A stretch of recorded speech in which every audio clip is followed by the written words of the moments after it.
اللہ اللہ اللہ اللہ۔ سورۃ الزلزال مدنی سورت ہے۔ ہجرت کے بعد اس کا نزول ہوا۔ قرآن پاک کی ترتیب کے اعتبار سے اس کا نمبر 99 ہے، اور قرآن پاک کے نازل ہونے کے اعتبار سے اس کا نمبر 93 ہے۔ اس میں 8 آیتیں اور 1 رکوع ہے۔ اس سورت کا ایک نام سورہ زلزال ہے اور دوسرا نام سورہ زلزلہ ہے۔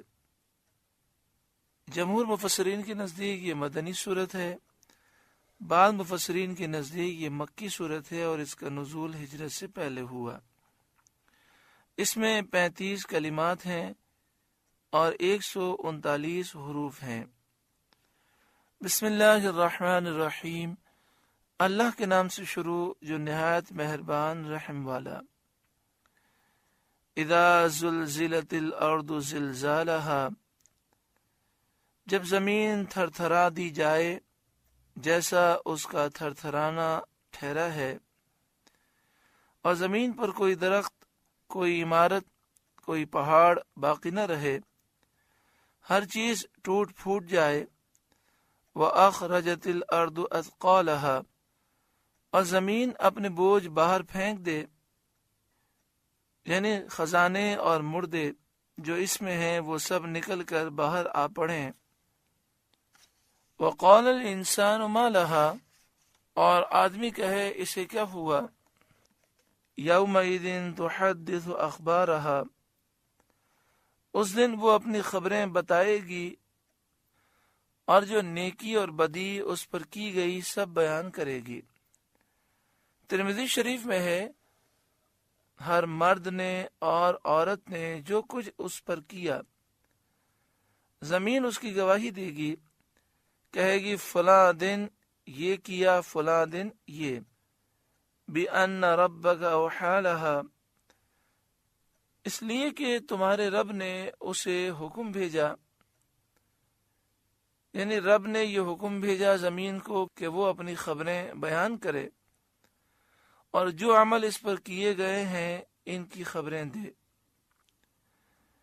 یومئذ یصدر الناس اشتاتا، اس دن لوگ اپنے رب کی طرف پھریں گے کئی راہ ہو کر، یعنی جس مقام پر وہ کھڑے ہوں گے، جو میدان محشر میں کھڑے ہونے کا مقام اور حساب کا مقام ہوگا، وہاں سے وہ پھریں گے کئی راہ ہو کر۔ کوئی سیدھی طرف سے ہو کر جنت کی طرف جائے گا، اور کوئی بائیں جانب سے، الٹی جانب سے جہنم کی طرف جائے گا۔ لِيُرَوْا أَعْمَالَهُمْ، تاکہ اپنا کیا دکھائے جائیں، یعنی اپنے اعمال کی سزا اور اپنے اعمال کا ثواب وہ پائیں۔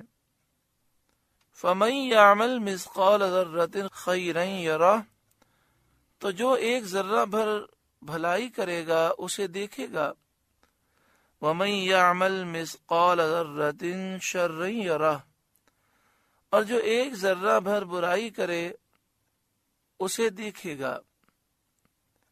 حضرت عبداللہ بن عباس رضی اللہ تعالی عنہما نے فرمایا کہ ہر مومن، ہر کافر کو قیامت کے دن اس کے نیک اور بد اعمال دکھائے جائیں گے۔ مومن کو اس کی نیکیاں اور بدیاں دکھا کر اللہ تعالی بدیاں، برائیاں بخش دے گا اور نیکیوں پر ثواب عطا فرمائے گا، اور کافر کی نیکیاں رد کر دی جائیں گی، کیونکہ کفر کے سبب سب نیکیاں برباد ہو چکی، اور بدیوں پر، گناہوں پر کافر کو عذاب کیا جائے گا۔ حضرت محمد بن کعب کرزی نے فرمایا کہ کافر نے ذرہ بھر نیکی کی ہوگی تو وہ اس کی جزا دنیا ہی میں دیکھ لے گا، یہاں تک کہ جب دنیا سے نکلے گا تو اس کے پاس کوئی نیکی نہ ہوگی، اور مومن اپنی بدیوں کی سزا دنیا میں پائے گا تو آخرت میں اس کے ساتھ کوئی بدی نہ ہوگی۔ اس آیت میں ترغیب ہے کہ نیکی تھوڑی سی بھی کار آمد ہے، فائدہ مند ہے۔ اور اس آیت میں ترغیب ہے کہ گناہ چھوٹا سا بھی وبال ہے۔ بعض مفسرین نے یہ فرمایا کہ پہلی آیت مومنین کے حق میں ہے اور دوسری آیت کافروں کے بارے میں ہے۔ فَمَن يَعْمَلْ مِثْقَالَ ذَرَّةٍ خَيْرًا يَرَهُ، تو جو ایک ذرہ بھر بھلائی کرے گا اسے دیکھے گا۔ وَمَن يَعْمَلْ مِثْقَالَ ذَرَّةٍ شَرًّا يَرَهُ، اور جو ایک ذرہ بھر برائی کرے گا اسے دیکھے گا۔ جتنا انسان کو علم ہو، جتنا اس کا عمل ہو، اور جتنی اللہ تعالیٰ کی معرفت حاصل ہو، اتنا ہی اس کے دل میں خوف الہی زیادہ ہوتا ہے۔ نبی اکرم صلی اللہ علیہ وآلہ وسلم نے فرمایا، سب سے زیادہ میں اللہ تعالیٰ سے ڈرنے والا ہوں۔ ہم اپنے بزرگان دین کو دیکھتے ہیں، باوجود نیک ہونے کے وہ اللہ تعالیٰ سے ڈرتے تھے اور کانپتے تھے۔ حضرت امام اعظم ابو حنیفہ رضی اللہ تعالی عنہ، آپ مسجد میں نماز کے لیے گئے۔ عشاء کی نماز میں جو نماز پڑھا رہے تھے، انہوں نے عشاء کی نماز میں سورہ زلزال کی تلاوت کی۔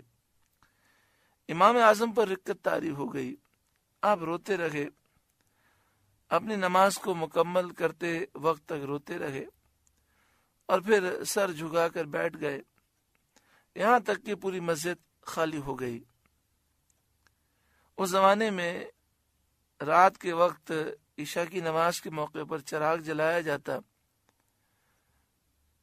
تو مؤذن نے یہ خیال کیا کہ امام اعظم بیٹھے ہیں، جب وہ جائیں گے تو وہ خود ہی چراغ بجھا دیں گے۔ وہ جب فجر کی اذان دینے کے لیے واپس آیا تو امام اعظم اسی جگہ پر بیٹھے رو رہے تھے۔ پوری رات رونے میں گزر گئی، اسی مقام پر آپ بیٹھے رہے اور اپنی داڑھی شریف پکڑ کر بار بار کہہ رہے تھے، اے نعمان بن ثابت۔ امام اعظم کا نام ہے نعمان بن ثابت۔ تو آپ کہہ رہے تھے، اے نعمان بن ثابت، لوگ تجھے امام کہتے ہیں، اگر تیرے گناہ ظاہر ہوئے تو پھر کیا ہوگا؟ حالانکہ یہ وہ امام ہیں کہ جنہوں نے 40 سال اس طرح گزارے کہ عشاء کی نماز سے لے کر فجر کی نماز تک اللہ کی عبادت میں گزارے۔ اتنے بڑے امام ہیں مسلمانوں کے، لیکن عاجزی کا یہ عالم۔ مؤذن نے اذان دی تو اذان کے بعد اس کو بلایا اور کہا کہ جو تو نے معاملہ دیکھا ہے کسی کو اس کی خبر نہ دینا۔ اللہ تعالیٰ ہمارے گناہ معاف فرمائے اور ہمیں بقیہ زندگی پاکیزہ گزارنے کی توفیق عطا فرمائے۔ اللہ